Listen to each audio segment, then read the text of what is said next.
This is TalkSPORT. Planted rice in the paddy fields of Thailand. He's seen the sunrise from the summit of Mount Kilimanjaro. He's meditated within the ancient walls of Machu Picchu. He's got a Renault Turbo Sport and a TVR. He's got a huge bank balance. He could go out with any woman in the country. Arnold Schwarzenegger is a close personal friend of his family. He's been invited to the Prime Minister's house for drinks. He's the closest thing on earth to the angel Gabriel. He's Tommy Boyd.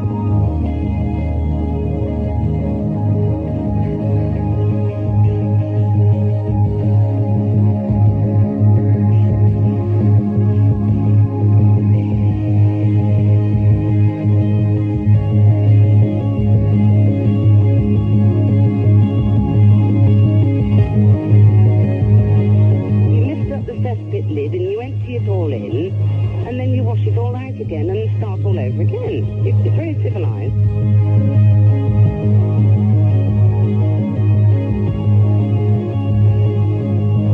Your program is absolutely rubbish. It's awful, isn't it? How long have you been listening this evening? Since 10 o'clock last night.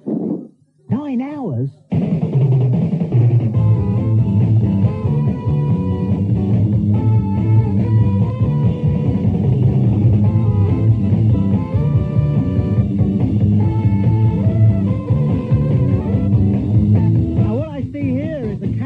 Band on the terraces at Fratton Park. Fratton Park, nice one. Tomorrow.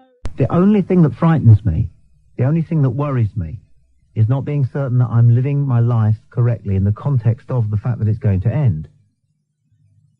And that is because I have not yet shuffled off all the detritus of the idea that necessarily my non-existence is the main thing I should strive to avoid. I'm not saying you should strive to avoid because you know it's inevitable, but there's no point. You know, what I'm saying is, if you want to eat half a cake, you're not going to give yourself a quarter of a cake, are you? If you can have 70 years, why take 35? That's what I'm saying. Do you know what I mean? No. I never know what someone means if they say, do you know what I mean? And I often suspect that they themselves don't know. What you mean is, do I know what I mean? Rubbish analogy, I know. What you mean, what you should be saying is, do I know what I mean? Try it. Do I know what I mean? Do you know what you mean? Yes, I think I do. I've never met anybody who didn't think they knew what they meant. Do you see my point? It's a big point. It's a huge point. It's a unique point. You will never have heard it anywhere else. You may never hear it again. So what's the alternative? Do we go around telling 5-year-old kids that death's wonderful and they should embrace it? Well, again, you see, you've asked such an obstructive question that we're not going to get anywhere. Because put like that, it's so limiting. Well, you're saying what we're doing now is wrong. What society in general... Why does it have to be? Why does it have to be? What do we say to a 5-year-old child? Why do you put it like that? Why can't you? 5-year-old children are important. You know that. You went to Brighton College and studied childcare. You know too much about me for your own good. You need a life besides mine, don't you? I only listen to you once a week. I think, the same way I only do other certain things once a week. Yes, and lo, they did touch the hem of his garment. So 5-year-old children are important. Bad piece of conversation. Doesn't work, that. Be more sympathetic and engaging with the person you're talking to. Or be better at being confrontational.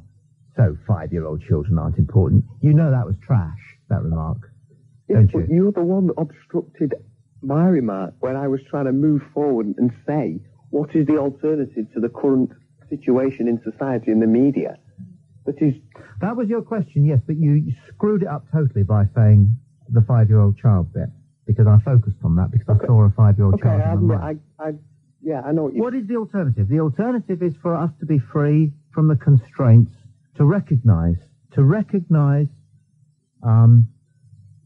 other people's ideas for what they are, other people's ideas, and whether they're in the Bible or the famous five, and whether they're on television or the radio, whatever, they're other people's sets of ideas.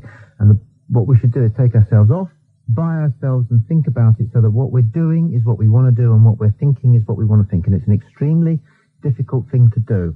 And if you want to test out whether it's worthwhile doing it, it really is a good idea to say to yourself, is necessarily living as long as I possibly can the main thing that I should be focusing on? No, it's enjoying your life. Well, that was very sudden of you, and that's because you're young. You don't know how old I am. Well, you have young ideas, even if you're 70. I don't think there's any such thing as young and old ideas. No. Morning, you're on the air. Who's this? Hi, morning, Tommy. It's Steve. Hello, Steve. I've just got a few words which I wrote for you, actually, which might make us all think. It's the story of a number and a man. It's the story of how that number came to symbolise this man's very purpose and existence in the race of life. The story of how in the last few days of the 20th century, this number became the most widely used number in the history of mankind, as was its destiny. This is the story of a number and a man, a number that had carried so much mystique and baggage for nearly 2,000 years that even today, the numbers missed out on streets and roads, on car number plates, yet it became by far, by a very long way, the most common number mankind had ever honoured. Does it pick up? It needs a bit of music, this. It's a story about how this man was swept along in a world that was shaped by and for this philosophy and doctrine. It's a story of how this commercial philosophy preaches night and day through his television set. It's all going in one ear and out the other, you know. This is a story of a self-indulgent, can you stop? blind man hurtling himself down the abyss of self-destruction. Can you stop, pal? Otherwise I'll switch you off. Do me a favour. Do you get the idea? No. You're destroying the planet. Definitely don't. Our whole life philosophy and society is based on it. Absolutely everything that we now stand for has been moulded by it and for it. The media's controlled by it. Our governments are a mouthpiece. Can you stop again? Yep. Can we have a conversation? And can you stop doing this tub thumping and reading stuff out? But we've got to open our eyes, Tom. Nobody's got to do anything. We've got to look at ourselves and our actions. No, you've got to look at yourself. You've got kids. You have got to look at yourself. I'm not tub thumping and frightening people. You are. Look, sometimes some things have just got to be said. What makes you think you know it? How old are you? It doesn't matter how old I am. It does matter how old you are. It does. Otherwise you'd tell us. All right, I'll tell you something positive. How old are you? It doesn't matter. I'm 38. 38. What have you done? Well, what do you mean? Where have you been? What have you seen? Have you been to all four corners of the earth and talked to everybody? I lived in Russia, and that was when it was communist. Now, let me just tell you something. The spirit in the people was incredible. That doesn't come across in what you're saying.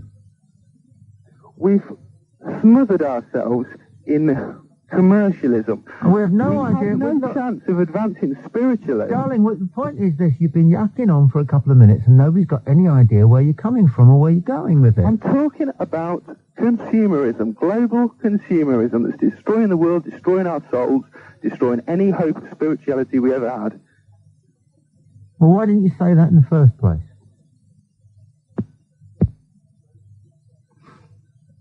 I can't comment about it. Well, you can't. Of course you can. Of course you can. Okay. Of course you can. You say so, sir.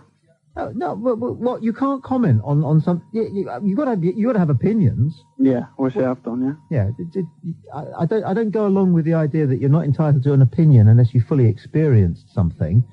Otherwise, for example, I wouldn't. Okay, you're entitled to an opinion about a Manchester I wouldn't have any views on the rights and wrongs of robbing a bank, would I? Well, I've never done it. It's your personal opinion. It's up no, to you. it isn't. I'm just following. What are you doing your own time's up to you. Following your argument through to the end. That's okay. all. Trust me to phone at this time. Trust me. Yeah, I think your show's really poor because it's the quality is really poor because I'm always expecting somebody better than you to come on. I've just a second switched on and I'm through. So it must be quite poor because I'm through right away for a start. Yeah. Well, it was a fantastic call. I really enjoyed listening to you. We'll play that one back and see whether we can make any sense of what you were saying whatsoever. Or shall we move on? Yes. On the hour... Okay, mate. Bye-bye. If there is a heaven... Thank God there is a heaven. But, what will heaven be like? Somebody said to me, and it really stuck in my mind, I wouldn't want to go to heaven, all those Christians. Yeah, I've heard that before. I mean, and it's a thought, isn't it? Mm. And down in hell, you've got all those lap dancers and The bookies. You know. I don't know. I don't know. Life after death. 08700 40 50 60. Let's go to line 3. Good morning. You're on TalkSPORT. Hi, Tommy. It's Charlie. You just had on before the news. Just didn't have time to make my point. I got cut off as usual. No, you didn't get cut off as usual. Keep up. There was the news. Well, right, okay. Something's been extended. What do you do about that? Well, the news sits there like a toad on a manure heap. Fair my point, Tommy. In every hour. Right, there's nothing you can do about it. Do you want to know about the family stabbed to death in Bracknell? Do you? Well, you damn well will, though. It's a bit far away, Tommy. About 300 miles away. I'm not. Oh, right. Oh, I see. So if it happened in Ayrshire, then you'd be concerned. No, I wouldn't. That's about 150 miles away. Oh, what is the actual limit, then, upon which a murder is of interest to you? Well, they're 2 a penny these 15 days. or 20 miles? No, they're not. They're 2 a penny these days. Excuse me, they're not. That's a morbid view. Now, you need a bit of lightening up or a kick up the bottom, don't you? Well, perhaps a kick up the bottom, but the point is, Tommy, I'm going to go to bed now, and I usually fall asleep to someone a bit more interesting than yourself. No. Your show is really poor. Wait a second. I am interesting. You might not like it, but we've already established that you don't know what's going on, really, do you? We've already established that I know your mind better than you do. Now, come on. I am interesting. If the problem is that you don't like it. Now, why? No, you're not interested, Tommy. I've picked up the phone in the last 5 minutes. Now, come on, get interesting yourself, pal. Come on. No, fair enough. That's fair enough. You're dull, you're lethargic, you're negative. I'm phoning in. You're the radio host. Humorless, you're uninteresting, you haven't got anything original to say. Tommy, you're going to listen then? Well, no, be interesting, otherwise I have to interrupt you. Tommy, the point is, I'm a caller. You've had pretty poor callers on. And I'm afraid you're the worst by a long shot. Probably. I mean, you're don't ring again then, all right? Go to bed. Don't ring again. Fair enough? Am I getting cut off again, am I? Well, because you're boring. Tommy, the point is you're boring. No, I'm not boring. It's that you don't like it. No, I'm not. You are. No, I know I'm not boring. On something a lot more interesting than yourself. I mean, this is at this point in time. No, what you don't understand. How many girls have you went out with recently? Yes. How many people have you went out with recently? No, that's what other people bring up. What education have you had? That's what other people bring up. That's what other people bring up. Program interesting. See, you're not going to listen to somebody because you think they're not interesting. Why don't you give them a chance to speak instead of you talking all the time? Well, because in your case, you're boring. Yeah. Go on. What's the most interesting thing you've ever done? The most interesting thing I've ever done? Yeah, go on. Well, you tell me yours first, and I'll tell you mine. Okay. In the Pacific, there's a lagoon. It's called Scammons Lagoon. It's very saline. And that's the reason why Estrictius robustus, or old hardhead, as the whalers call them, make their way down from the Bering Straits once a year to have their young. Yeah, you see. Well, given your resources, Tommy, that's a pretty poor show, I would have thought. Okay, well, wait a second. You asked the question. You're not only boring, you're a very, very, very rude man, and I would never. Unlike yourself. I'll be rude. I'll be rude to people who deserve it, but you asked me to do something and I was doing it. Mm-hmm. And I was doing it well. Much better than you'll be able to when it's your turn. Right, Tom. And I won't interrupt you. Mm-hmm. Carry on, then. Is that you finished? No. Are you going to listen? Are you going to be sensible, or do you have to clear off? No, that's your decision. You ultimately make that decision, Tommy. Right, and when you get a bit... Well, not when you get a bit... Okay, look, I asked you the question in the first place, and you answered it now. So what is the most interesting thing that you've ever done? Well, given my resources, a lot more interesting than you. What do you mean, given your resources? I've got my resources, they're the same as yours. Mine are extremely finite. Yours sounds incredibly infinite, Tommy. I don't know what that means. What does that mean? What does finite mean? No, what do you mean by suggesting that my resources to be interesting are greater than yours? No, I was just saying that your resources seems to be a lot more infinite than mine. What does that mean? What are you trying you to have say? a lot of money to go and swimming with dolphins and whales, etc. My most interesting things, go on, it's a cheap thing. Yeah, cheap thing. Yeah, go on. Yeah, God, go on. I mean, I bet it's lousy. Well, it is lousy. I bet you've had no life. See, this is it. This is the start. No girlfriends. You've got no girlfriend. Decent job. You've got no decent job. No decent job. No education. Right. Okay. Sarah, this is your usual line, Tom. Is that your life? No, that's not my life. Well, where does this come from then?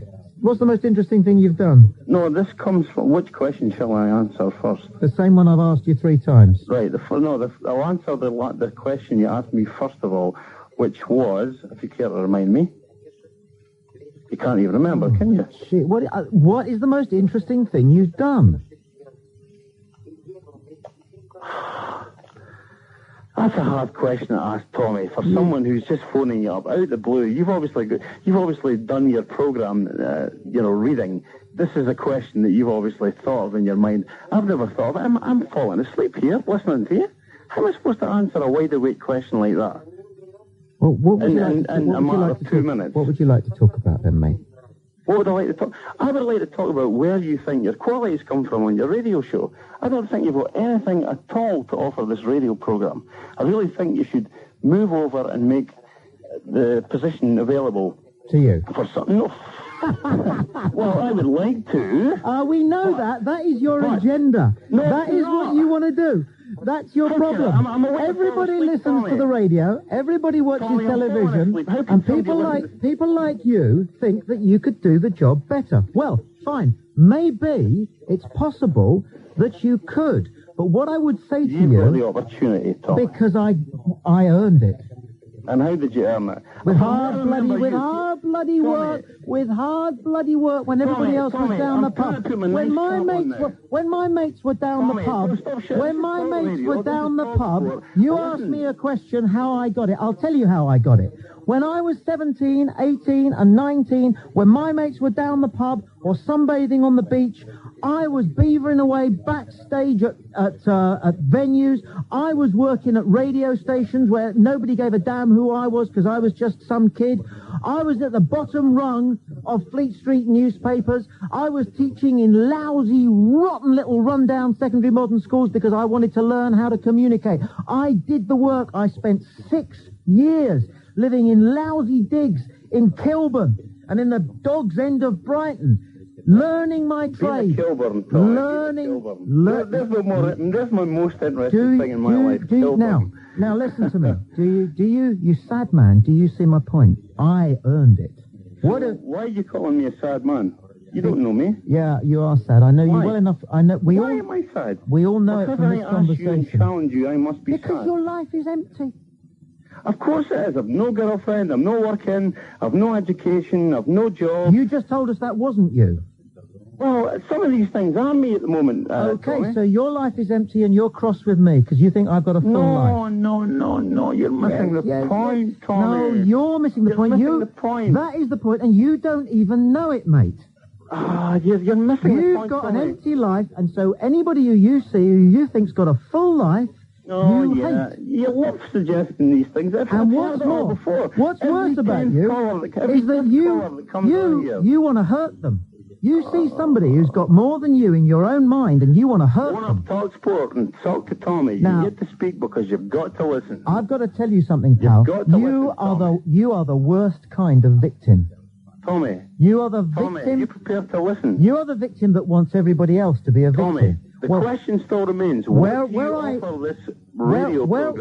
am up here at the top of this mountain in the rare clean air. Where are you and what do you offer this radio program? I've asked you 1,000,000 times. No, you haven't. You've tried to ask it.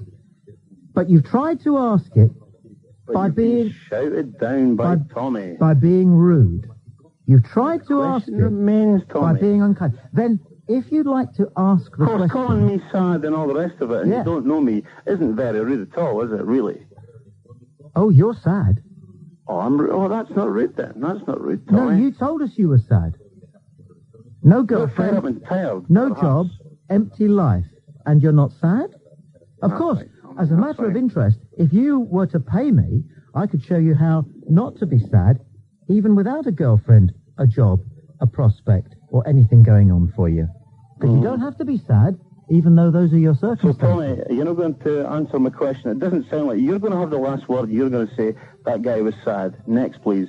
But unfortunately, every 10th caller that comes on is telling you the same story and asking you the same question. What have you got to offer this radio program? I'm not going to tell you. Because it's uninteresting, it's very dull, very boring, and you're going to say, I've got the last word. I have got the last word. I'm going to turn you off. I'm not going to tell you, because I'm not going to come between the creature and the creator. So what does that mean? Exactly. That's fine. I dispute your analysis of yourself. Yeah. Which tells us that you like it when people tell you things that you're crap at. I dispute that. And I dispute their right to do it. I think that you have developed a mechanism. As long as it's not rude. If someone says, like, takes you to one side, no, I think you're doing it wrong. And yeah, but no, I think, like a lot of people, you've developed a mechanism to enable you to deal with this constant tirade of negative remarks which we have to endure in Britain from our peers. Mm-hmm. Let's go to line 2 and say, good morning, you're on TalkSPORT. Hello? Hello there, good morning. Yes, I would just like to make a comment, if I may, sir. Certainly. I've been on your program before, and I don't make a noise or argue with anyone. Just a comment. Okay, crack on, pal. Oh, sorry. I'm not on the wireless now, am I? Yes, you are, yes. Am I? Yes. Oh, I'm sorry. No, I just wanted to say two things.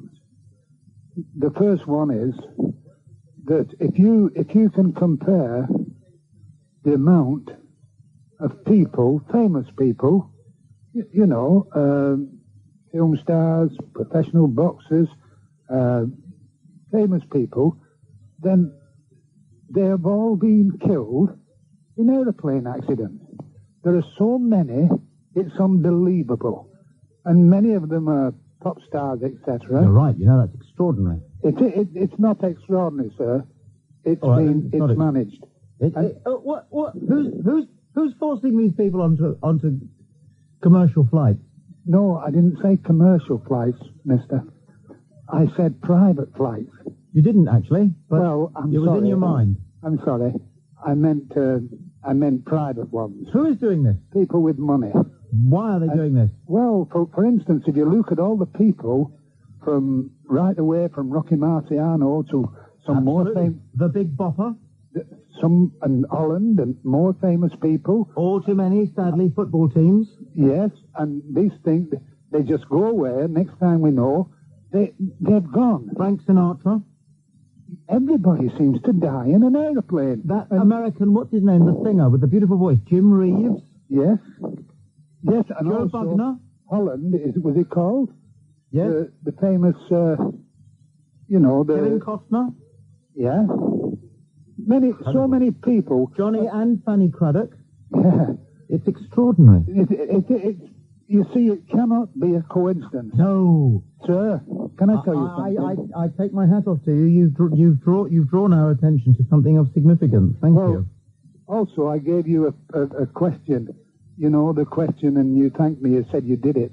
Yes. The had yes. business. Marvellous business. You said you worked it out, which was very clever of you, because not many people know. Not at all. I'll give you another one if you want.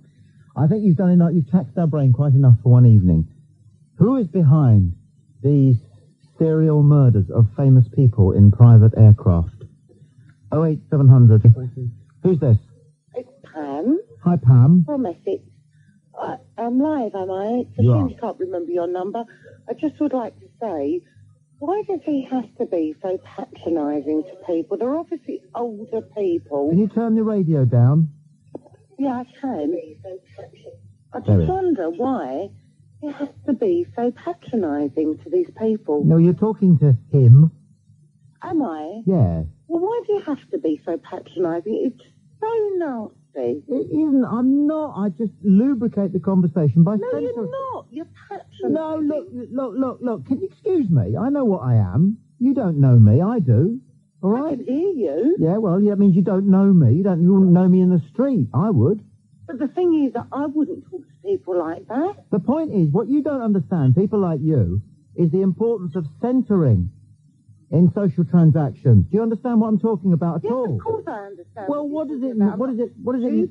Stupid. Well, it doesn't mean you have to patronise people like that. I centre with people, and people like you think it's patronising. You don't centre with everybody. I do. If I'm talking to a Geordie, listen to me. If I'm talking to a Geordie... You listen to me. All you try to do is make people look stupid. Cobblers. All I try to do is make people and at the end of the day, you just make yourself look stupid. I'm not stupid. Nobody You thinks are I'm stupid. stupid. You've got to be very stupid to think I'm stupid. I'll tell you what, I am nothing if not clever. I'll tell you... Oh, for goodness sake. Do you love yourself or what? Well, you have to, don't you? Don't you love yourself? Well, much more than you should. I'm sorry? Much more than you should. I don't understand go that. around patronising people. Look, I've explained. I centre with people. If I get picked up... Centre with people. You don't know what it means. When did you last hitch a lift? Listen. Now, I'm asking you a question. I work with the public every day, and no way would I speak to people like What do you do? You're just a patronising What do you do then? What does it matter what I do? Well, you brought it up. That's why it matters. What do I do? Yes. I find homes for people. That's What does that I mean? do. Older people. I'm sorry, but why are you ashamed of what you do? I'm not ashamed Well, of what why I don't do you at just all. tell us what it is then? I'm a letting agent. You're a letting agent. Well, why did that take such a lot of trouble getting out of you? Well, it didn't, but I don't think it's relevant. All you do is, I say, what do? You say, I'm a letting agent. You don't go, I don't think that's relevant at all. It's not relevant. I find properties for members of the public. You're a letting agent. It's not relevant, is it? It's neither a big deal nor a little deal. No. You're a letting agent, right. To people, it doesn't matter. I still wouldn't speak to people the way Look, you if do. you centred, you'd be a much better letting agent. It's a well-known psychological device. It's a device, is it? It's a device. It's a device to make to put other people at their ease. I mean, are you good at? Patronising people, putting people at their ease, Yes. is it? Are you good at putting people at their ease? Yes, very much I so. bet you're not putting me at my ease. Well, I don't think you deserve to be. Well, I bet I could put you at your ease more easily than you could. What? Come on, then. Sorry? Come on, then. I didn't say I was going. I didn't say I was going to. No, because you can't. Well, you don't know that. But you don't know I can't. I bet you I could if I tried. I bet you couldn't. I bet you I couldn't. Because I think you're a nasty piece of work. Well, sometimes nasty pieces of work are what we like. Are they, really? Well, that's what I've heard. Is it really? Well, you tell me I'm Still right. not putting me at my ease. No, but I'm smoothing things out a little bit. No, you're not. Well, I might have been if it's just that you're so dogged. You're so look. Last time I hitched a lift, all right, it was from Bognor. What's that got to do with it? I'm just stating a point, right? I'm from Bognor to London. No, I'm from Butlins here, yeah. Yes, actually, I was hitching a lift from Butlins up to London, right? Yeah. And the lorry driver picked me up, and I just got in, and I said, "Oh, thanks very much, mate." Oh, dear me, London. How close are you going? And because I assumed he was, from round there, and he went, "I can take you all the way up the A3, but then I'll have to let you go at the M25." And I found myself saying, "That'll do fine for me, like." Now, is that patronising, or is that merely being polite? No, that isn't being patronising. I'm sure it's not. But the way you were talking to that chap... Which chap? The older chap. No, don't call him an older chap. You don't know how old he was. He was obviously an older chap, and you were being nasty. No, I wasn't. You were. You don't know that. He was happy. You read too much into every situation. I only hear what I listen. Oh, I can hear it. No, you were being patronising. No, I wasn't. You don't know what patronising is. Of course I do. What does it mean then? Where does it come from? Where does it come from? Yes, what is the term? The term patronisation comes from when you try to belittle somebody. No, and see, that's exactly what you were doing. That's cobblers, actually. Mozart was patronised. Was he? Yes. Oh, and Van Gogh. shame. And Van Gogh wasn't patronised. That's why Wasn't he he? blew his brains out. Oh, I think we chopped his ear off. Well, he did both, obviously. Oh, after. No, steady. I do the comedy as well as the patronising. Really? Perhaps it's because he blew his brains out because he couldn't hear the guns. Yeah. Oh, go on. You're starting to flirt with me now. See? Got her.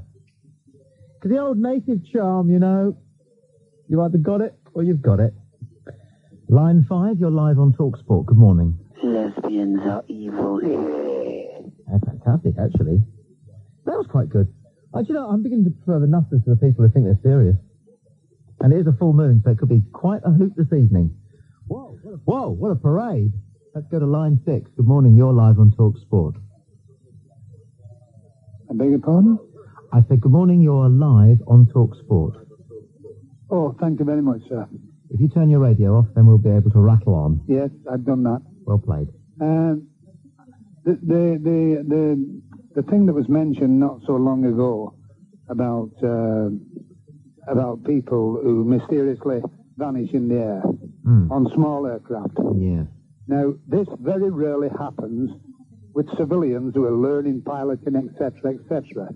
Now, I was in China. I was Churchill's representative. I was in special services. My God, I bet you can tell some stories. Yes, and I'll tell you one in particular I thought you might. I didn't like. We had some generals, one or two of them pretty good. Wingate, who was in Burma in the Second World War. That's where I was, by the way. And I was in China, and I was working indirectly for Winston Churchill. In the SAS? They would call it that today, son. But I was just a special serviceman alone in China. I bet you've got some stories. Oh, I have. I've got plenty of stories. Ah, I thought you would have. There's one thing I'd like to ask. Yes? There were 4 Englishmen in China during the war. Is that all? Yes. They were outnumbered. No, yes, they were, yeah. I bet they've got some stories. We was at places like Lingshihan and Guizhou and Guilin and Chongqing and all I want you to know is there any of those 4 Englishmen left alive who was there on PJ Day and met and shook hands with Mao Zedong and Chiang Kai-shek? And I don't believe there's anybody in the world left who did that. Apart from us 4. The 4 of you. Yeah. Well, we'll find out. We've got a very interesting iron in the fire there. 08700 40 50 60. Line 1 it is. You're live on TalkSPORT. Hiya.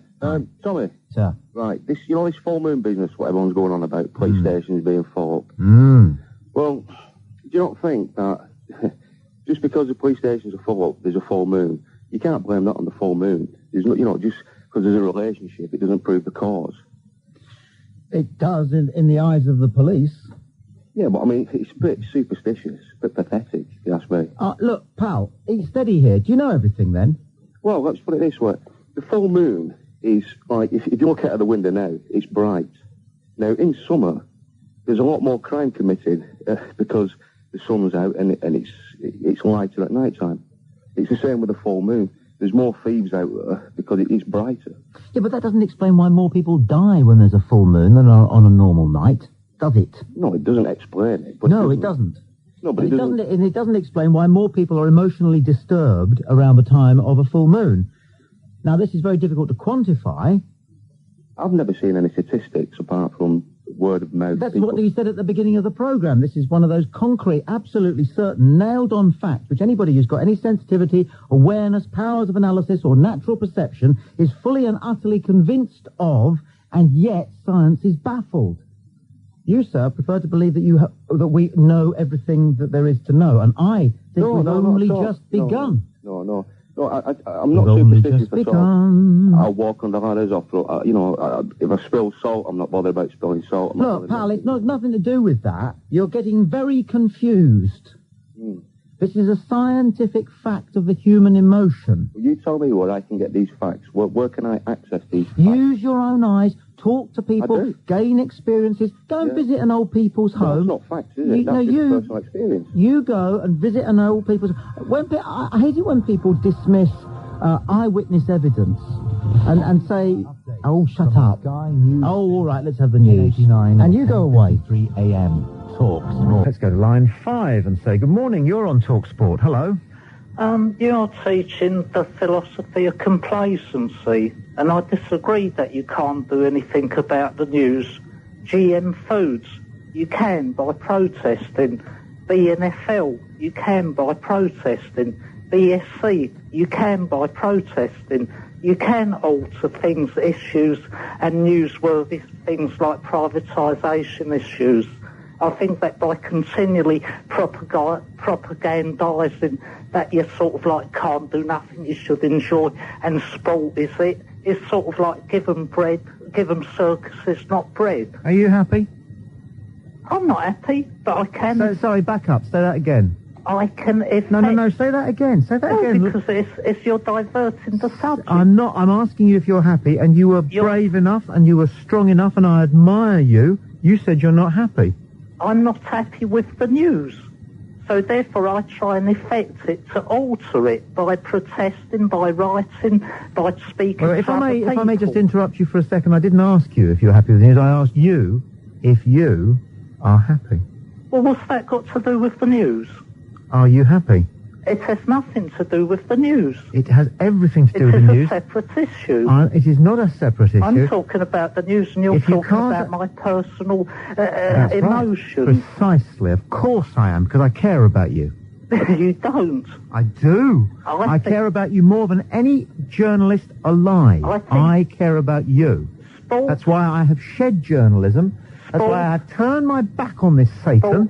Sport as a place, but therefore it shouldn't succeed the place of issues that affect us all. And where do you think is the reason why you are not as happy as you could be? Because I need more information. To do what, my petal? To alter, to sort of try to protest, to object. Do you suppose that there are things, if you were to be seen as an issue... You talk about... Can I please play the game of conversation with me? Don't be so rude. Because you're... Please play the game of conversation with me. It's just a matter of politeness. Okay. Thank you. You do know what I'm talking about here. You're trying to alter the subject. You are haranguing me. You're not having a conversation. Now, I do conversation. I'm good at conversation. You're not. So far. Now, just join in and play the game here. You know, it's like in tennis. Somebody can constantly hitting the ball into the crowd. What would happen? You know, people wouldn't be interested. It's a two-way thing. You've got to play the game and listen and concentrate and reply and then make your point. That's how it works. Okay, if you keep to the same subjects I was speaking about. That's precisely what I am doing. Okay. I am doing. It's important that you understand that your first job is your own self and soul. Negative. I'm sorry. I don't understand what that means. Negative. There's such a thing as sacrifice for others. Or are we all sort of going to say that you're more important, say, than your children? You don't understand me. Well, you're suggesting that the most important thing in life is myself. No, not in every case. Can I say that I do find it obstructive in a conversation when somebody tells you what they think they've heard? Well, you're telling me what to think. No, I'm asking you to have a conversation with me and not be so aggressive. Okay, I'll try not to be aggressive. Why are you aggressive? I'm aggressive because I'm up against the person that constantly tries to divert the subject into something trivia. And I'm not going into trivia what was discussed a couple of weeks ago. What I mean by trivia is something that's so minor that it has no effect on the subjects whatsoever. I'm talking about the very seat of you, your you-ness, your who you are-ness. What is that? Where does it live? Is it in your brain or is it in your breast? What is it that makes you tick? What is it that lifts your spirits, that makes your spirits soar? For me, it can be the sight of a cheetah running in slow motion, or a child's laughter, literally, or an athlete breasting the tape and realizing that it was worth it. All those things will make me cry, and I'm in touch with myself and whatever it is about me that cares that much about each person you bump into along the way. Because there are issues, sure, Of course there are issues. There are big issues. But my key point, and I refer you back to all the teachings down the time, starting, if you like, in Tibet, all the teachings say that you're not going to be able to fix anything unless you can begin This is a diversion because by fixing yourself. You're diverting the You subject. have no idea whether GM foods or BSE or Yes, I Kosovo, you have no idea about the actual morality or philosophy of those issues if you are not completely at one with yourself. Go and sit on a pile of nuclear plutonium and see how in touch with sort of morality or your spirituality you'll be. It's nothing to do with that whatsoever. There's separate issues. The issues that we're talking about is, should we take really notice of the news and current affairs above sport and other circuses? And I say that it's more important your environments, where you're going to live, where your children are going to live. Well, you know, you're just coming across as a busybody. It's as simple as that. Also, that's the answer to everything, you know, so like, that's okay. So if tomorrow they said that your money, the value of your pound will be worth ½ cent and nothing more, you'll be sort of going, I'm a busybody. Yeah, but you see, you fell into the trap again of being pessimistic and offering the worst case scenario and But saying, you're offering wait, will you stop interrupting me? You just interrupt all the time. If you had said you could wake up tomorrow and find out that the value of your pound is 10 times what it is worth today, then I would have lost my argument. But what you have shown is that by your constant exposure and possibly sometimes even obsession with the news, you have become utterly pessimistic about everything. You told somebody that's dying of CJD what you're Here we go again, look, here we go again. Here we go again. It's all gloom and doom. Because if we don't affect the gloom and doom and our environment, then we will not be happy. None of us will, unless we object. What do you say? 08700 40 50 60 is the telephone number. I'm Tommy Boyd. Culprits, which is in a grossly unfair way, and your views are overbalanced. You're now going too far in your condemnation. You're now looking to tar people with the same brush as those who might or might not have been responsible for these grotesqueries, right? People whose absolute ignorance of what goes on in Batley is frankly laudable. Do you know what's going on in Prague? Do you know what language they speak in Prague? Sorry, Prague isn't an issue here. Where is Prague? Racism is an issue here, not Prague. Yeah, but you're the one who's coming out with these allegations about people allowing banners like that on the terraces in Prague. I'm trying to get this into some sort of perspective for you. Sorry, aren't we trying to kick racism out of sport? No matter what nationality it is, no matter what country it takes place in, we are trying to cut. How do you do it? How do you do it in Prague? How do you do it in Prague? Go on, mate. Well, obviously. How do you do it? So you're saying to me? No, you tell me how you do it. Don't tell me what I'm saying. I hate it when people tell me what I'm saying. You don't know what I'm saying. You don't even know what you're saying. I don't think. I think I do. You're in a red haze.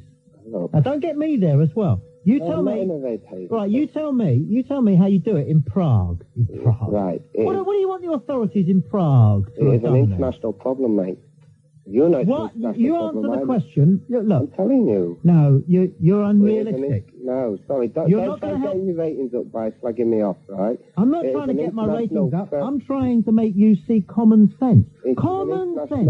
Problem. Just because you have got the moral high ground, all right, it doesn't entitle you to talk absolute cobblers. I'm not talking cobblers, mate. You are when you say that the authorities It's an international problem. You know it's an international problem. I know it's an international problem. Will you stop interrupting me? Sorry. Oh, yeah, I forgot it's your radio, so come. No, it's a conversation. Okay, then. If you stopped interrupting me and listened... I'm listening, mate. And tried answering some of the questions that are being asked, because I'm really interested in your answers. It's just that you don't answer them. Well, go on, then. You come out with truisms. Straightforward question. It's a pathetic conversational technique which I loathe. When somebody asks a person a question and they reply with a truism. If they know what a truism is. Hang on, just ask me a straightforward question. You get a straightforward answer. Okay, well, for the 5th and final time... Yeah. 5th? Yes? Okie doke. What do you think the authorities in Prague could have done that they did not do in relation to a banner which you think, you allege, might have been waved by a racist group? Right. International hooliganism. Yeah. They're all supposed to be involved. They're all supposed to talk to each other. They're supposed to know which thugs are going over there, which thugs aren't going over there. Yeah?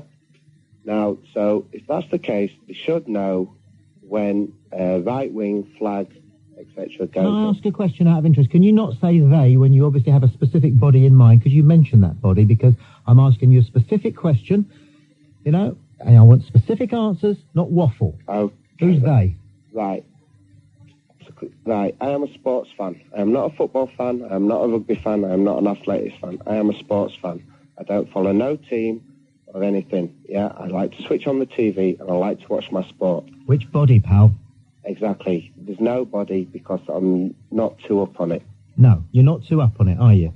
Now listen to me, and I want you to listen very carefully and take this away. Okay. No. Your heart's in the right place, right, but you'll lose every argument you enter if you go over the top, as you did in this call. Okay, then I'll finish this conversation on the fact that if everybody thinks like you, racism in sport will carry on. Go to hell. Thank you for your time. Jeez. You can't get paid enough to deal with like that. What is the man? Now it's my fault. Okay, so racism now is my fault, it's the Prague police's fault, and it's a commentator who mentioned something that was on television. I mean, you know what football commentators are like? If it's on the screen, they'll talk about it.